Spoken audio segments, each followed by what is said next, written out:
Troisième émission avec vous, Père Pascalide, sur le triangle maléfique. Est-ce que vous pouvez nous redire ce qu'est un triangle maléfique pour les auditeurs qui n'ont pas entendu les 2 premières émissions et à qui vraiment j'invite de les écouter parce que c'est passionnant et c'est tellement éclairant. Alors, donc le triangle maléfique se joue entre 3 personnages qu'on va aussitôt nommer par leur nom, le bourreau, le victimaire et le sauveteur. Donc le bourreau, très clairement, c'est celui qui fait violence, qui est toxique, qui vous crie dessus, qui vous manipule. Vous sortez de la relation en petits morceaux, vous ne savez même pas pourquoi, même vous culpabilisez. Donc ça, c'est le pôle bourreau. Deuxièmement, le victimaire, c'est pas seulement celui qui subit le mal, mais c'est celui qui éventuellement d'ailleurs n'a jamais subi le mal, mais qui s'invente une histoire. Et surtout celui qui ne veut pas sortir de la situation, parce que sinon il n'aura plus de raison d'être. Et enfin, le sauveteur, c'est celui qui va vous aider, que vous le vouliez ou non, donc c'est celui qui va s'imposer à vous jusqu'à vous étouffer, et n'existe qu'en vous maintenant, surtout en situation de victime qui a absolument besoin de lui. Alors, nous allons voir enfin comment on peut sortir de ces postures ou sortir des postures de l'autre. Parce que, par exemple, on va commencer peut-être par la victime. Oui, vous avez raison de le dire, parce que c'est vrai qu'au point de départ, c'est bien plus facile de l'observer chez l'autre. Donc, je pense qu'en effet, quand on parle du triangle de Karpman, d'abord, regardons autour de nous. Même moi, je propose de regarder des films, parce que, notamment les bons films comiques français, il y en a plein. Et donc là, c'est intéressant de voir les petits jeux qui se jouent, ça fait éclater de rire. C'est vrai que c'est un des principaux réservoirs du comique.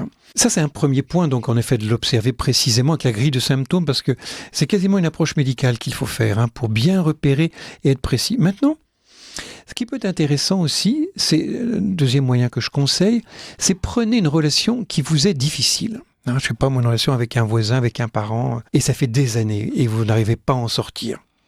J'insiste bien, toutes les relations ne sont pas dans le triangle de Karpman. Heureusement qu'il y a des relations paisibles, heureuses, fécondes. Exactement, fluide, j'aime bien ce critère aussi. Maintenant, prenez une relation dont vous ne dépêtrez pas et vous en sortez mal à l'aise, voire culpabilisé, mais plus jamais j'irai le voir. Et là, utilisez la grille. Je serais extrêmement étonné que vous ne puissiez pas appliquer le triangle de Karpman. Alors, voyez ce qui chez l'autre est en effet bourreau, victime ou sauveteur, très bien, victime ou sauveteur, donc voyez-le. Voyez aussi comment vous-même vous rentrez. Si en effet l'autre vous attrape, est-ce que tout à coup vous allez mettre une petite fille ou un petit garçon en disant « c'est vrai, pardon, je ne recommencerai pas », etc. Donc là, votre côté un peu victimaire ou au contraire « non, mais tu as raison, je vais essayer de mieux faire ». Donc sauveteur, ou bien vous allez engueuler l'autre, hop, c'est en bourreau. Donc voyez ça. Voyez aussi vous-même comment est-ce que vous rentrez. On a souvent, c'est un autre critère que je vous donne, on a souvent une entrée privilégiée. Moi, je vois bien, je suis plutôt un petit côté un peu sauveteur, ou parfois un peu bourreau aussi, hop, je vais un peu m'imposer. Et c'est pas rare que dans une relation, pas dans toutes les relations forcément, on ait une entrée privilégiée dans cette relation. Là, vous faites avoir comme ça.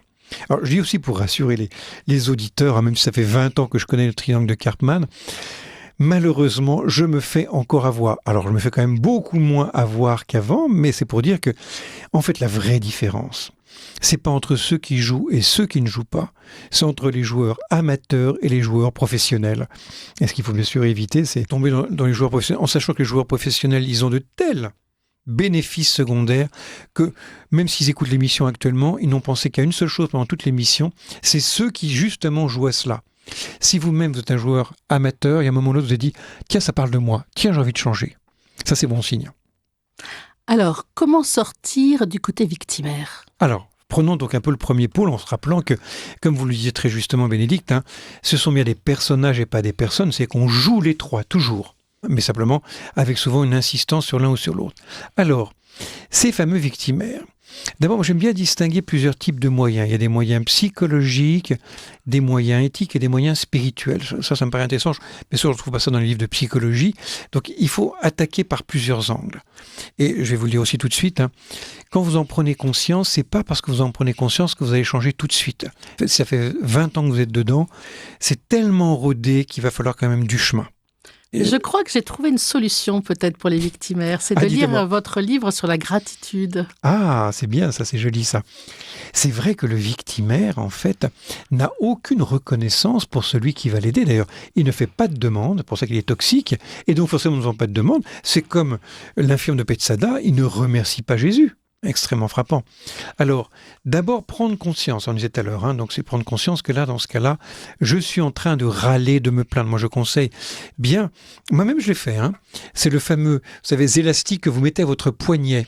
est de tenir, tenez-vous bien, pendant 21 jours sans râler. C'est bien parce que d'abord ça incarne quand on fait ça. Et deuxièmement, moi j'ai repéré mes petits jeux. Donc le but c'est de garder pendant 21 jours d'affilée sans râler, quoi, c'est ça ? Sans râler. Et là vous vous rendez compte, observation, on râle en moyenne, tenez-vous bien, 30 fois par jour. Ah mais on ne se rend pas compte à quel point le français scrogneux, c'est un sport national. Alors on est râleur et on se justifie. Ah oui, exactement.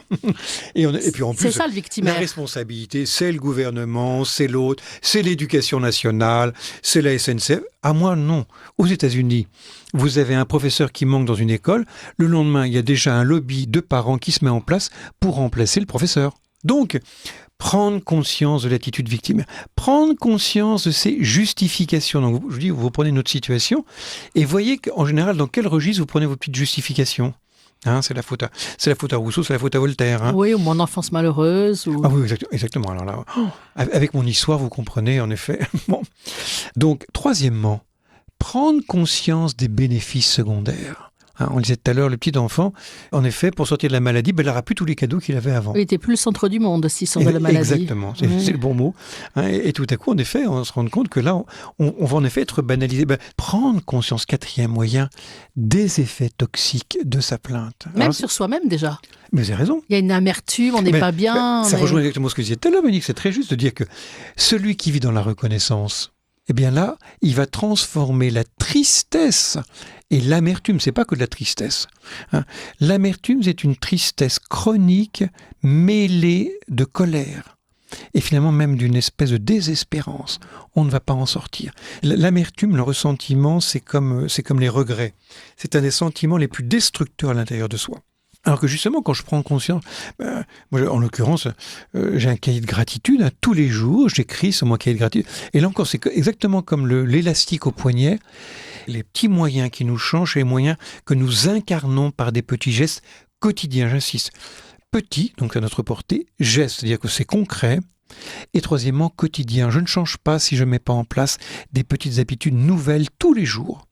Et donc, en effet, la gratitude, mais ça change tout, parce qu'on se rend compte que même si je ne vis pas facile, même s'il m'arrive des problèmes, ma vie n'est pas qu'une galère permanente, la vie n'est pas qu'une vallée de larmes. Et ça vaut pour tout le monde. Moi, les personnes que j'entends se plaindre, je leur dis, vous ne vous lèverez pas le matin avant d'avoir nommé 3 ou 5, encore mieux, 5 événements positifs qui sont arrivés la veille. Il faut dire, certains, ils mettent 3-4 heures pour se lever. Puis au bout d'un moment, ils prennent conscience. Et là, en effet, leur vie change. Je voudrais juste revenir sur la tristesse par rapport à une victime. Elles ont le droit d'être tristes. La tristesse, c'est pas l'amertume, c'est ça ? Alors complètement. Et puis en plus, vous avez dit la victime. Là, on parle bien des victimaires. Alors dites bien la différence. Alors donc, la victime, c'est vraiment la personne qui subit un mal réel dont elles ne sont en rien responsables et qui, troisièmement, veulent en sortir. Le victimaire, parfois, il n'y a même pas de mal. Donc elles s'inventent une violence. Deuxièmement, elles peuvent être pour une part complice. Et troisièmement, surtout, elles ne veulent pas en sortir. Elles ne sont tournées que vers la plainte. Donc, vous savez, le critère qu'on a face à une véritable victime, c'est qu'en fait, elle n'aime pas parler de la souffrance. Alors que le victimaire, il s'en fait une rente de situation. La victime, c'est tellement douloureux. Vous savez, un abus, c'est tellement douloureux qu'on n'aime pas en parler. Bien évidemment, la victime, non seulement elle a le droit d'être triste, mais surtout elle a le droit d'être entendue. Moi, encore récemment, quelqu'un qui me parlait en effet d'abus et qui me disait que lorsqu'elle en a parlé pour la première fois, après 40 ans, elle en a parlé à un prêtre en confession. Et elle a vu le prêtre pleurer. Et en voyant les pleurs du prêtre, elle a compris non seulement qu'en effet elle avait subi violence, mais en plus à quel point elle-même était triste en elle, à un point qu'elle ne se donnait pas le droit de le nommer. Alors là, nous avons parlé de comment sortir de l'état de victimaire, mais il est intéressant de se poser aussi la question, que faire face à un victimaire ? Je rajouterai quand même, là on a parlé un peu des moyens psychologiques, mais c'est aussi important pour le victimaire de rentrer dans une attitude vertueuse, aussi de poser des actes, notamment des actes de prudence et de responsabilité. Ce qu'on disait tout à l'heure, je suis 100% responsable de mon bonheur. Le victimaire change le jour où en effet, il se dit, allez, maintenant, ce problème, je prends les moyens pour en sortir. Donc ça me paraît essentiel. Alors, face au victimaire, oui, ça on peut parler, qu'est-ce que je fais par rapport à une personne qui est victimaire ? Et donc, on distingue bien le victimaire amateur, qui lui finalement ne reste pas tellement dans son état victimaire, et deuxièmement, le victimaire professionnel. La victimaire professionnelle, vous ne le changerez pas. Alors, que faire ? Est-ce qu'il s'agit pour autant de les exiler, de les bannir de nos vies ? Non. Là, je pense que l'attitude, je pense à quelqu'un, par exemple, trop âgé pour changer. Lorsque je l'avais au téléphone, si je ne voulais pas raccrocher au plus vite, elle le sentait, et donc ça l'amortissait encore davantage, et donc finalement ça l'enfermait encore plus dans sa posture, c'était de me dire, je vais lui donner le quart d'heure dont elle a besoin. Donc de calibrer le temps qu'on va donner à la personne, et ainsi on est véritablement en compassion, sans illusion sur le fait que ça aura peu d'effet, mais au moins je le fais en charité, et le bien d'être soulagé par mon écoute durera au moins le temps que je l'écoute. Donc savoir exactement ce qu'on va donner, et savoir surtout veut dire ce qu'on va donner aux autres pour ne pas se laisser dévorer par le victimaire.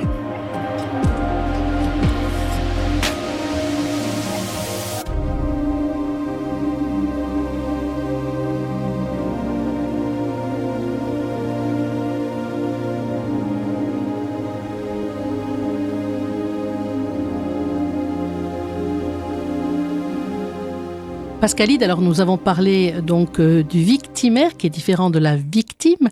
Et quelle est la différence entre un sauveur et un sauveteur ? Alors oui, c'est une question tellement importante et tellement délicate. Là, je pense que c'est peut-être là que le chrétien a le plus de mal de poser le bon discernement. Il a l'impression que c'est tellement légitime, voire d'anticiper, c'est peut-être là encore, c'est en prenant conscience que certaines personnes, vis-à-vis de nous, en étant sauveteurs, nous ont totalement étouffés. Donc prendre conscience qu'elles n'ont pas respecté notre liberté, voire elles nous ont maintenus en position de victimes, voulant surtout pas que nous changions pour qu'elles puissent continuer à nous traiter comme un petit enfant. Donc ça déjà, si on en prend conscience pour soi, on verra davantage ce qui chez nous parfois obère la liberté de l'autre, empêche la liberté de l'autre. Donc c'est une question de liberté ? Ah oui, le cœur, c'est ça. Alors, sur une définition claire, en effet, le sauveteur, c'est celui qui fait le bien de l'autre, que l'autre le veuille ou non, c'est-à-dire empêche l'autre d'être pleinement libre dans la réception. Il est intrusif alors.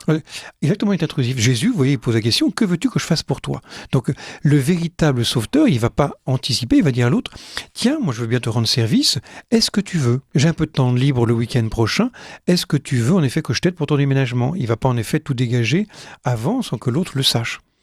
Oui, vous prenez un exemple. Chérie, j'ai rangé ton atelier. Oui, c'est un très bon exemple. Sans parler qu'un atelier, ça sera surtout d'une femme par rapport à un homme, jamais, parce que ce que la femme appelle des ordres, c'est de l'ordre pour l'homme. Voilà. Et vice-versa d'ailleurs. Comment on sort de cette attitude donc de sauveteur ? Alors, long travail là encore. Quand en effet on se rend compte qu'on est vraiment dedans de façon un peu compulsive, on aura toujours un moment ou l'autre besoin d'un psychothérapeute. Ayant l'humilité, quand on est débordé dans sa volonté, de demander l'aide d'un autre. Ça me paraît absolument essentiel. C'est-à-dire que ne croyons pas que la grâce va faire ce que la nature ne peut pas faire. Dans ce domaine-là, je parle pas dans le surnaturel.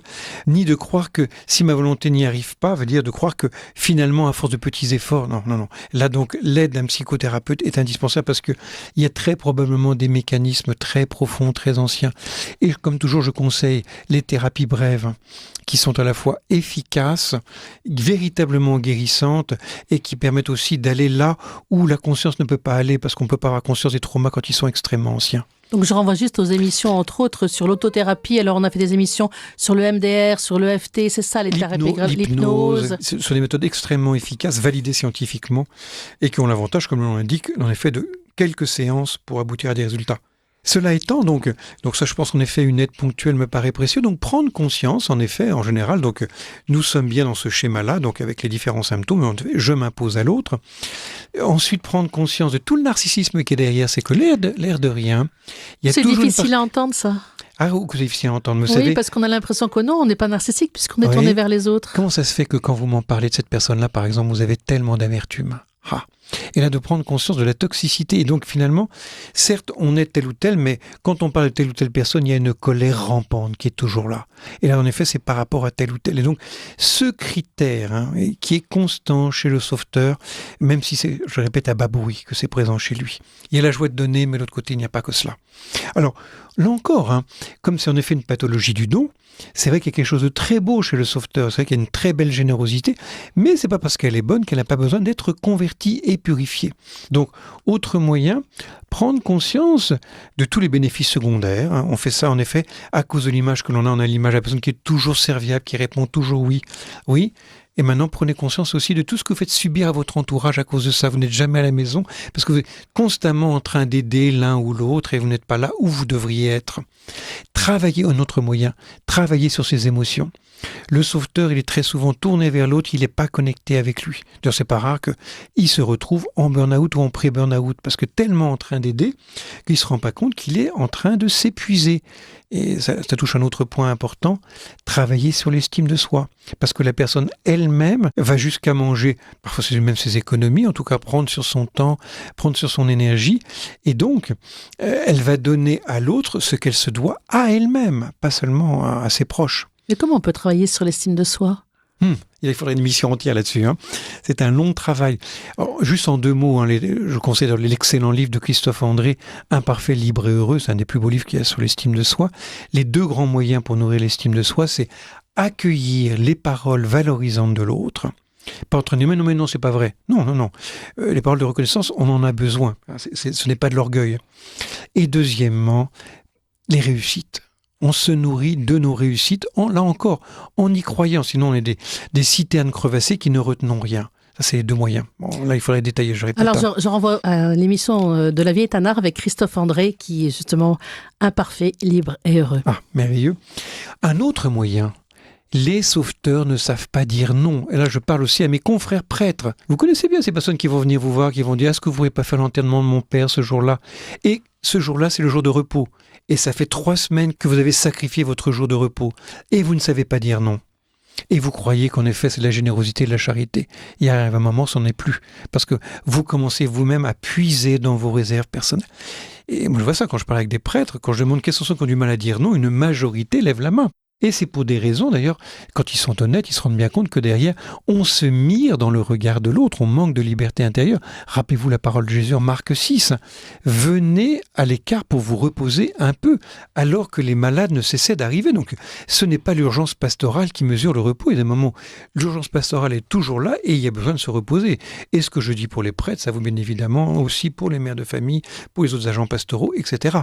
Donc, là, je suis encore responsable de moi 100%. Je ne vais pas me plaindre de l'autre. Ce n'est pas à l'autre de penser à notre repos, c'est à nous de le faire. Alors Jésus dit bien, reposez-vous un peu. Le victimaire, il se repose beaucoup, et même beaucoup sur les autres. La vie est un art, Bénédicte Draillard. Alors là, nous avons vu ensemble un petit peu comment sortir justement de cette attitude de sauveteur, mais comment aussi être pas sous l'emprise d'un sauveteur. Alors c'est vrai que ça vaut dans les 2 sens. Toujours la question de la liberté intérieure. C'est vrai que d'abord celui qui est sous l'emprise, souvent il trouve toutes les gratifications d'être un victimaire qui vit dans cette relation toxique à 2 et grandir en liberté. C'est des vraies questions qu'on peut se poser. Moi j'ai bien vu une fois, oui, je pouvais en effet tirer des petits bénéfices. C'est vrai que dans les couples par exemple, on voit bien qu'il y a ce que j'appelle des complémentarités toxiques. Moi j'aime pas m'occuper des comptes. Très bien, au moins je délègue ça. Par contre, je lui concède cela. Et au bout d'un moment, en effet, on se rend compte qu'on fonctionne par d'espèces de dette réciproque qui fait que je ne vais pas lâcher l'autre parce que j'ai besoin de l'autre. Et ça rend véritablement impur l'amour. Donc c'est ce qui fait que parfois, comment est-ce qu'on peut expliquer qu'on puisse être battu par son conjoint depuis 20 ans ? On dit que c'est 10% des couples, en effet, qu'il y a des violences verbales ou physiques. C'est qu'en effet, il y a tellement de bénéfices secondaires parce qu'on manque d'autonomie. Alors aujourd'hui, heureusement, les femmes sont plus autonomes, voire professionnellement, on ne peut que s'en réjouir. Mais en effet, prendre conscience de ce qui, chez moi, reçoit tellement de gratification. Donc toujours la grande question de quand j'accepte l'intolérable, qu'est-ce que j'en tire comme bénéfice ? Arrêter de juger l'autre et de se dire moi-même qu'est-ce que j'en tire ? Et puis quand j'en sors, de dire mais quelle liberté j'en gagne ? Et donc de faire là encore le bilan. Est-ce qu'on peut parler du triangle de Karpman aux personnes avec lesquelles on est lié par ces relations toxiques ? Et je pense que ça, c'est une des choses qui m'a frappé en travaillant ça, c'est qu'il y a une continuité entre en effet le narcissisme et le triangle de Karpman. On croit habituellement en effet que le narcissisme, c'est seulement les bourreaux. Et ce qu'on a dit aussi, c'est important, c'est qu'il y a des sauveteurs qui sont des véritables personnalités narcissiques parce qu'elles n'existent qu'en imposant en permanence leur tutelle, c'est clair, mais aussi, encore davantage, il y a des personnalités narcissiques qui ne sont que des victimaires et qui, c'est vrai, peuvent pourrir une vie dans une communauté. Une pomme pourrit tout le panier, comme disait Descartes. Et là, en effet, une seule personne suffit pour créer ce climat délétère dans toute une paroisse, dans tout un groupe. Donc c'est vrai que les personnalités narcissiques peuvent se distribuer entre ces 3 pôles du triangle de Karpman. Pascalide, avec vous, c'était vraiment passionnant, mais c'est un peu sombre quand même. Est-ce que vous pouvez nous donner une lueur d'espérance pour en s'en sortir ? C'est vrai que c'est vraiment un triangle maléfique, une espèce de Méphisto-valse dans lequel on tourne. Alors oui, bien évidemment, oh là là. Parce que le Christ est vainqueur et que dans son esprit, notre liberté participe à cette victoire. Mais moi, je vous proposerais une petite démarche en 6 étapes. La première, donc, c'est d'abord de prendre conscience de nos entrées habituelles, de nos bénéfices, de ce qu'on appelle nos switches, comment est-ce qu'on change, les coups de théâtre, nos justifications, les bénéfices secondaires. Premier point. La deuxième, on ne change pas seulement par la prise de conscience, mais par la décision. Allez, j'arrête de geindre, j'arrête aussitôt d'en vouloir à ma mère quand elle me téléphone, etc. Troisièmement, de faire de ce changement un objectif prioritaire. Vous l'inscrivez sur votre glace devant vous tous les jours, dites voilà, je ne vais pas à chaque fois que je passe devant la voiture mal rangée de mon voisin, rouspéter, non, j'arrête de râler éventuellement avec le petit élastique à mon poignet. Quatrièmement, je prends les moyens pour guérir. Si je me rends compte que c'est en place depuis des dizaines d'années, l'aide d'un thérapeute ponctuellement. Appliquez les conseils que vous donne votre thérapeute. Ça, c'est le plus difficile. Oui, parce qu'on veut une bonne conscience en envoie le thérapeute. Ça sert à rien. On peut manipuler son thérapeute aussi. Il n'est pas tout puissant. Cinquièmement, cultiver aussi des vertus. Pour changer, cultiver les vertus. Par exemple, la douceur pour le bourreau. De mettre en place le cœur doux et humble de Jésus. La gratitude. La gratitude, absolument. La responsabilité, on a vu pour le victimaire. Ou bien l'humilité pour le sauveteur. D'accepter, en effet, que l'authentique générosité par laquelle je ne récupère pas de la main gauche que je donne de la main droite. Et enfin, laissons-nous transformer par la parole de Dieu. La parole de Dieu, les 3 pôles s'y trouvent.